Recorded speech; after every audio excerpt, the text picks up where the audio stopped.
Chers amis, bonjour. Nous sommes le mardi 3 septembre 2024. Il est presque 10 heures. Quelques news de l'Arménie, de l'Artsakh et de la diaspora arménienne. Tout d'abord, ma petite lecture donc, de voilà, ce livre pour ce mois de septembre, début septembre. Un livre de 700 pages de Taner Akçam. Donc, Yeri Turkeri Kolzats Vojire Markutyantem, Hayot Seraspanutunum, Yevietnik Zdumner Osmanian Gasrutunum. Donc, en fait, l'épuration ethnique de l'Empire ottoman, en fait, voilà. Donc, bien sûr, le génocide arménien, avec tous des documents trouvés dans les archives de Turquie, donc par Taner Akçam, l'historien turc qui condamne bien sûr, et qui a fait des recherches avec des documents de l'Empire ottoman, justement des télégrammes, des éléments codés qui affirment réellement la volonté des jeunes Turcs, du gouvernement jeune turc, de réaliser le génocide. Un document, donc un livre de quelques centaines de pages, en fait 500 ou 600 pages, qui m'a été offert par l'archevêque Sebuh Chuljan, originaire de Malatya, comme notre ami Khosrow Iliozer, un ami à lui. Donc on avait été le voir donc, à Vanatsor, pas loin de Vanatsor, avant qu'il disparaisse. Il a disparu lors de la Covid donc, en 2020. Malheureusement, c'était un homme brillant et même il pouvait être catholicos, donc il était brigué d'ailleurs. Voilà, donc il avait donc aidé à cette publication, par contre, qui a donc une publication de 2015 à l'occasion du centième anniversaire du génocide, donc un document fort, ça vaut le coup, donc avec justement des éléments d'archives de Turquie, qu'il a ressorti, Taner Akçam, beaucoup d'éléments. Donc voilà, un livre pour vous dire.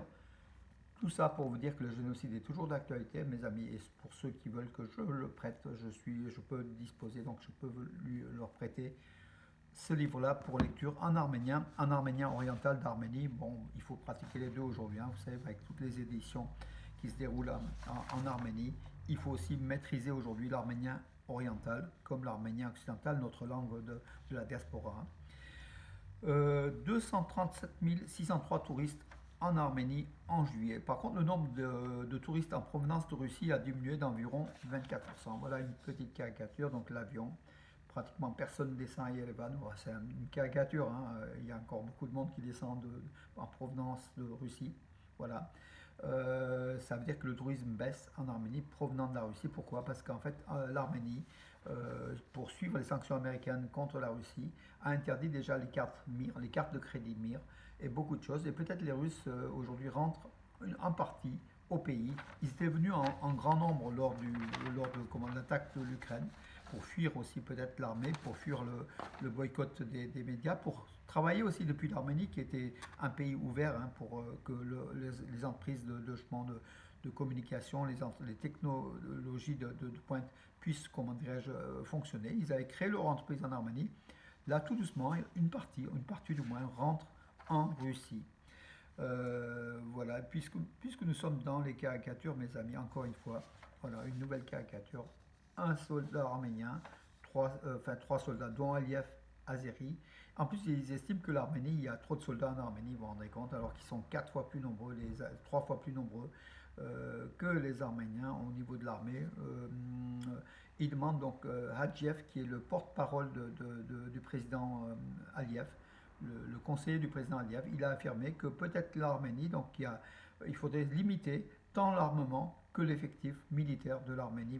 Voilà, donc une nouvelle fois, après la Constitution, après le corridor Zangezur, l'Azerbaïdjan désire que l'Arménie soit une zone démilitarisée presque en fait. Voilà, donc puisqu'il veut, Adjev demande la baisse de l'effectif militaire de l'Arménie. Or l'Arménie n'est pas du tout, est un pays normal, et son effectif militaire en tant que république est régi par les lois de la République tout simplement. Voilà, donc l'Azerbaïdjan n'a pas à s'immiscer dans les affaires internes de l'Arménie. Pachinian se rend compte, plus il est gentil avec les Azéris, plus les Azéris demandent. Donc il voit qu'il y a, c'est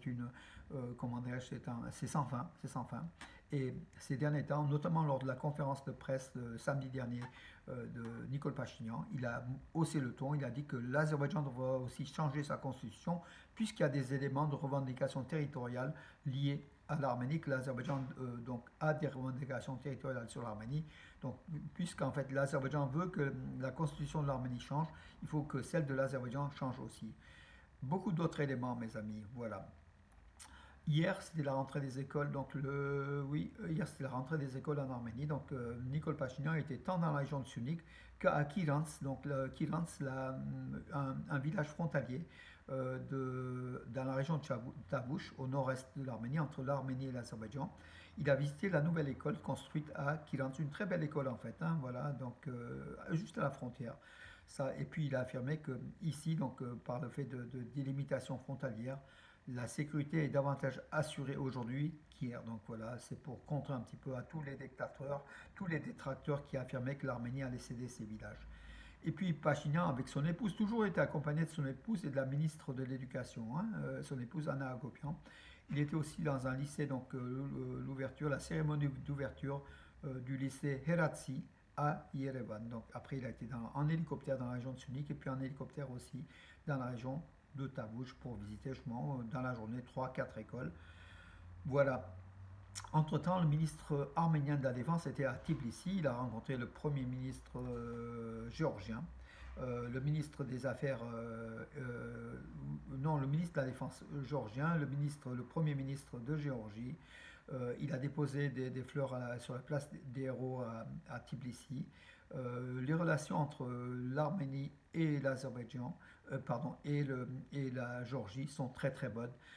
D'ailleurs, le premier ministre géorgien, Kobaridze, et le ministre arménien de la Défense ont souligné l'importance d'établir une paix stable et à long terme dans la région. Et Tbilissi, donc la Géorgie, se propose d'aider l'Arménie à cela, doit être un peu comment dirais-je, le lien entre l'Arménie et l'Azerbaïdjan pour la sécurité, pour la paix dans la région.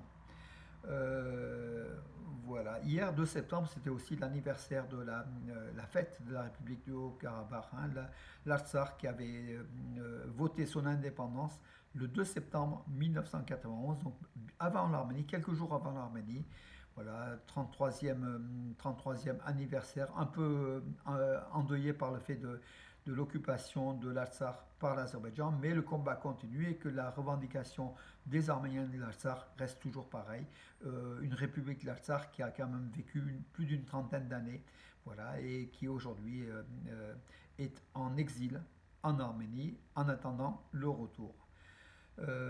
Voilà. Donc, oui, hier c'était la rentrée, comme je dis, donc dans les écoles d'Arménie, il y a 409 996 élèves et étudiants, donc voilà, selon le ministère de l'Éducation. Donc voilà, c'était aussi la joie des enfants, des parents pour cette rentrée scolaire. Les Arméniens accordent une place très importante à la jeunesse, à l'éducation et à l'école. Voilà mes amis, la dette publique de l'Arménie a augmenté est à 12,1 milliards, donc en augmentation. Mais c'est pas dramatique, hein. 12,1 milliards, c'est même pas une année de PIB pour l'Arménie. Mais bon, par contre, l'échéance selon le ministre arménien des Finances, l'an prochain, l'Arménie devra rembourser 300 millions de dollars, parce que souvent ce sont des dettes à 30 ans, hein, donc voilà. Et la dette moyenne est de 7 à 10 ans en fait, hein. Donc le gouvernement Pachinian a fait réduire cette dette à 7,1 ans. Donc ça veut dire que c'est une dette à moyen terme euh, en moyenne, mais par contre il y aura va et Ovanessian. Le ministre arménien des Finances a affirmé que l'an prochain le fardeau sera important avec un remboursement de 300 millions de dollars. Mais l'Arménie aussi fait des dettes publiques, hein, publiques pour acheter des armes, pour son éducation, pour son système de santé. Chaque pays est pareil et l'Arménie n'échappe pas à cette règle. Voilà. Voilà mes amis pour aujourd'hui. Je crois que j'ai terminé j'ai terminé. Donc on attendra demain les Jeux paralympiques avec un athlète arménien qui va faire la course en fauteuil roulant. Et puis surtout dans 3 jours en haltérophilie, Greta Vartanian qui pourrait nous ramener une médaille. Encore une fois, l'Arménie n'a aucune médaille. Voilà, elle était peut-être pas assez préparée ou il n'y a pas assez il y a que 3 sportifs. Voilà. Alors que du côté turc et azéri, les médailles s'accumulent. Voilà mes amis pour le seul regret que j'ai, dommage. Mais bon, l'Arménie, il faut l'aider, il faut soutenir. Elle débute, il faut aussi qu'elle grandisse tout doucement, et puis qu'elle prenne sa place dans le concert des nations, et notamment dans les Jeux paralympiques, dans les Jeux olympiques, dans toutes les organisations internationales, pour faire briller, pour faire porter haut le drapeau de l'Arménie, et puis pour faire parler de l'Arménie tout simplement. Voilà mes amis pour aujourd'hui, je vous donne rendez-vous à demain et bonne journée ce dimanche 8 septembre.